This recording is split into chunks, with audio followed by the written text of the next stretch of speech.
ঘটনার শুরু ১৯৭৯ সালে জাপানের আমামি ওশিমা দ্বীপে।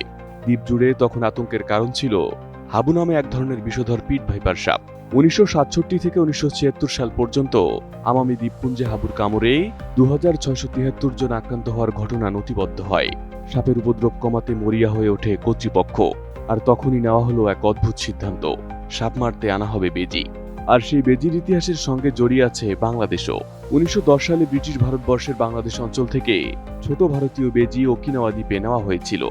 কয়েক দশক পর ১৯৭৯ সালে ওকিনাওয়া থেকে প্রায় ৩০টি বেজি আনা হয় আমামি ওশিমায়, কিন্তু প্রকৃতি জাপানিদের পরিকল্পনা অনুযায়ী চলেনি। হাবু সাপ মূলত নিশাচর, আর বেজি দিনের বেলায় বেশি সক্রিয়, ফলে সাপ মারার জন্য আনা শিকারীর সঙ্গে শিকারের দেখাই হতো খুব কম। বরং দিনের বেলায় বেজির সামনে সহজ শিকার হয়ে উঠল দ্বীপের বিরল স্থানীয় প্রাণীরা। এর মধ্যে ছিল পৃথিবীর আর কোথাও না পাওয়া আমামি খরগোশ সহ বহু প্রাণী। তারপর শুরু হলো বিপদ আরো বড় হওয়ার গল্প। আমামি ওশিমায় বেজির খাবারের কোনো অভাব ছিল না, বড় কোনো প্রাকৃতিক শিকারীও ছিল না।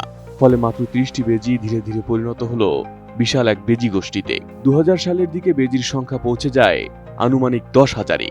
অর্থাৎ সাপ মারতে গিয়ে জাপান নিজেরাই তৈরি করলো এক নতুন শিকারী সমস্যা। এদিকে পরিস্থিতি সামাল দিতে ১৯৯০-এর দশকে শুরু হয় বেজি ধরার উদ্যোগ। ২০০০ সালে শুরু হয় বড় আকারের নির্মূল অভিযান। বসানো হয় ফাঁদ, ব্যবহার করা হয় টোপ, স্থাপন করা হয় শত শত ক্যামেরা। এমনকি বেজির গন্ধ শনাক্ত করতে প্রশিক্ষিত কুকুরও মাঠে নামানো হয়। ২০০৫ সালে গড়ে তোলা হয় বিশেষজ্ঞ দল আমামি মঙ্গুস বাস্টার্স।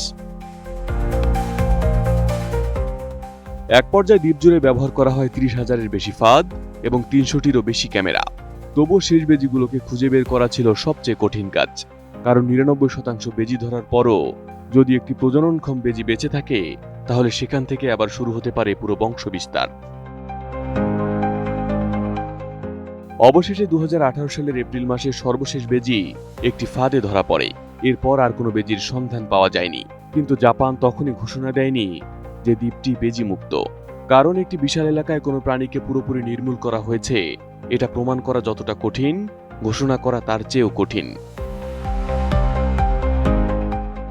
অবশেষে ২০২৪ সালের ৩ সেপ্টেম্বর জাপানের পরিবেশ মন্ত্রণালয় ঘোষণা করে আমামি ওশিমা থেকে বেজি নির্মূল করা সম্ভব হয়েছে।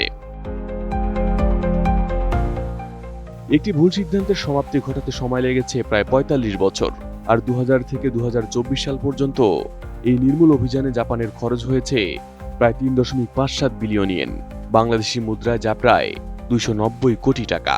অর্থাৎ একটি বিষধর সাপের ভয় থেকে শুরু হওয়া সিদ্ধান্ত শেষ পর্যন্ত জাপানকে লড়তে হয়েছে এমন এক প্রাণীর বিরুদ্ধে যাকে তারা নিজেরাই দ্বীপে এনেছিল। আর ইভাসান, এটিএন নিউজ।